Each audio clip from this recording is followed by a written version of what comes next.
ഒരു ചായ എടുത്ത് തന്നിട്ട് പോടി. എന്റെ പട്ടി തരും നിങ്ങക്ക് ചായ. നിങ്ങള് പോയാ മറ്റോളോട് പറയും. നീ ഇനി എന്റെ ഒന്ന് മേടിക്കൂട്ടാ. ഞാൻ പോവാണ് ഇവിടുന്ന്. എന്റെ ആങ്ങളമാരോട് ഞാൻ പറയാൻ പോവാണ്. നീ അവിടെ ചെല്ല്.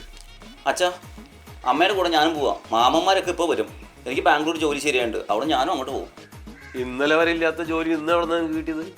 ഒരു ജോലിക്കും പോകാണ്ട് കുടുംബത്തിരിക്കണവന് ഇപ്പൊ ഒരു ജോലിയാണ്. നിങ്ങൾ അതൊന്നും നോക്കണ്ട. അവന് ജോലിയൊക്കെ ശരിയായിട്ടുണ്ട്. മോനെ അമ്മയുടെ കൂടെ പോരെ. ഏത് കമ്പനിയിലാണ് നിനക്ക് ജോലി ശരിയായത്? അതെ, എനിക്ക് ജോലി ശരിയായിട്ടൊന്നുമില്ല. കഴിഞ്ഞ ദിവസം അച്ഛൻ അമ്മേനെ തല്ലി. അടുത്ത എനിക്കറിയാം. ഞാനതുകൊണ്ട് ഇവിടുന്ന് പോവാം. അവര് വന്നു. ഇന്ന് നിങ്ങളെ ശരിയാക്കും അവര്. വലിയേട്ടാ,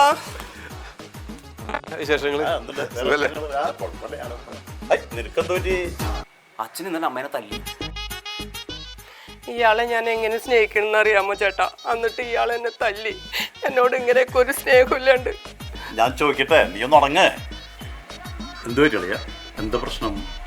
അത് അവള് ചോദിച്ചു വാങ്ങിയാളിയാ. മാമ, അമ്മ ചോദിച്ചു വാങ്ങിച്ചൊന്നുമല്ല. അച്ഛൻ വിളിച്ചു വരുത്തി തല്ലിയതാ. ഞാൻ കണ്ടതാ. അപ്പൊക്ക് ഞാനോടി. ഇല്ലെങ്കിൽ എന്നെയും തല്ലിയാനെ. ഏട്ടാ, ഇയാൾക്ക് എന്നോട് ഒരു സ്നേഹമില്ല. ഇയാൾക്ക് ഇഷ്ടപ്പെട്ട കറികൾ ഉണ്ടാക്കി കൊടുക്കാൻ പറഞ്ഞാൽ അത് ഞാൻ ഉണ്ടാക്കി കൊടുക്കും.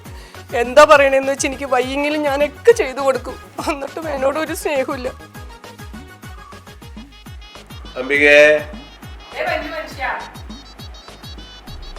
ഇവിടെ വെള്ളം ഇരിക്കണം. നിങ്ങൾക്ക് അങ്ങനെ എടുത്ത് കുടിച്ചാൽ പോലെ. ചൂടുവെള്ളം കിട്ടാൻ വേണ്ടിയാണ്. ചൂടുവെള്ളം നീ വാഴയുടെ കുടപ്പനാണ് അടിച്ചൊരു കറി ഉണ്ടാക്കിയടി. പണ്ട് അമ്മയുള്ളപ്പോ എന്തെല്ലാം കറികളാ. വാഴക്കുടപ്പൻ, പിണ്ടി, താങ്ങളോണ്ടൊക്കെ ഉണ്ടാക്കിയത്. എന്ത് രസമായിരുന്നു. നീ ഒരു കറി ഉണ്ടാക്കി നോക്കി. നിങ്ങളൊന്ന് പോയേ മനുഷ്യ. ഒരു കൊടപ്പനും ഒരു താളും. നിങ്ങൾ പോയി ഒരു ചിക്കൻ മേടിച്ചിട്ടുണ്ടെന്നേ ഞാൻ നല്ലൊരു കറി ഉണ്ടാക്കി തരാം. എന്റെ അളിയ, ഞാൻ ഇതുവരെ അവളെ തല്ലിയിട്ടില്ല. ഇന്നലെ തല്ലേണ്ടി വന്നു. ഇവളുടെ ഇഷ്ടപ്രകാരം ജീവിച്ച ഇവള് നല്ല സ്നേഹത്തിന് കുഴപ്പമില്ല. അല്ലെങ്കിൽ ഇവളൊരു പട്ടിയുടെ വില പോലും തരില്ല. ഇന്നലെ അത്രയും പേരുടെ മുന്നിൽ വെച്ച് തന്നെ വളരെ മോശമായി സംസാരിച്ചപ്പോ എനിക്ക് സഹിക്കാൻ പറ്റിയില്ല. അതുകൊണ്ടാണ് ഒരു അടി കൊടുത്തത്.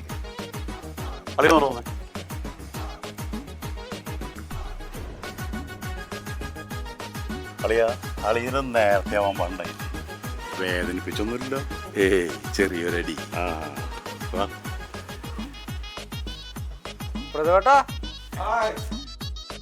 സുഖല്ലേ? അപ്പൊ ശരി, പോട്ടെ. ഡേ, ഇത് നിന്റെ ഭർത്താവാ.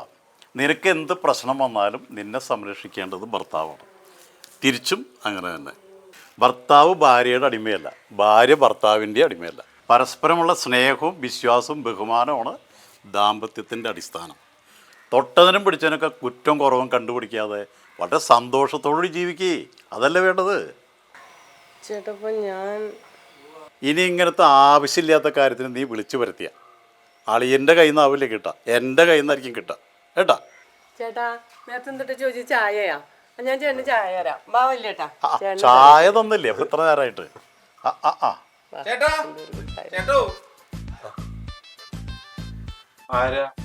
ഞാൻ അഡ്വക്കേറ്റ് മുകുന്ദനുണ്ണി. ഇതെന്റെ ജൂനിയർ. ഇവിടെ കേസൊന്നുമില്ല. പൊക്കോ. കേസില്ലാന്ന് ഞങ്ങളെന്താ ആക്രി വർക്കാൻ വന്നാ? വിളിച്ചു വരുത്തിയിട്ട് ആളെ പൊട്ടനാക്കണ പറ്റി? ഇതന്നല്ലേ വീട്? ഈ ചേച്ചി വിളിച്ചിട്ട് വന്നത്. ഈ ചേച്ചിയുടെ ഹസ്ബൻഡ് ആരാ? ഞാൻ. താങ്കളാണല്ലേ?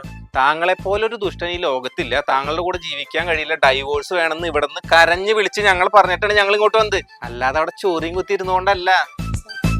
ഓക്കെ നമുക്ക് അതൊക്കെ വിടാം. ഡീറ്റെയിൽസ് ഒക്കെ എടുക്ക്. ആ പേപ്പറും ഡീറ്റെയിൽസ് ഒക്കെ എടുക്ക്. ഇവിടെ കേസില്ലാന്ന് പറഞ്ഞില്ലേ? നോ സാർ, ഇവിടെ കേസുണ്ട്. ഈ ചേച്ചിക്ക് പരാതി ഉണ്ട്. അതൊക്കെ എന്ത് കോഴീന്നാ? അതല്ല, അതൊക്കെ കോംപ്രമൈസ് ആയി. ഇവിടെ ആർക്കും ഡൈവേഴ്സ് വേണ്ട. നിങ്ങൾ പൊക്കോ. എന്തായാലും ഇത്ര ബുദ്ധിമുട്ടിയോടെ വന്നതല്ലേ, ഇത് കയ്യിലിരിക്കട്ടെ. എന്ത് മുകുന്ദനുണ്ണി അസോസിയേറ്റ്സിലെ മുകുന്ദനുണ്ണിക്ക് എടുക്കാത്ത പണിക്ക് കാശെന്ന് അപമാനിക്കുന്നോ?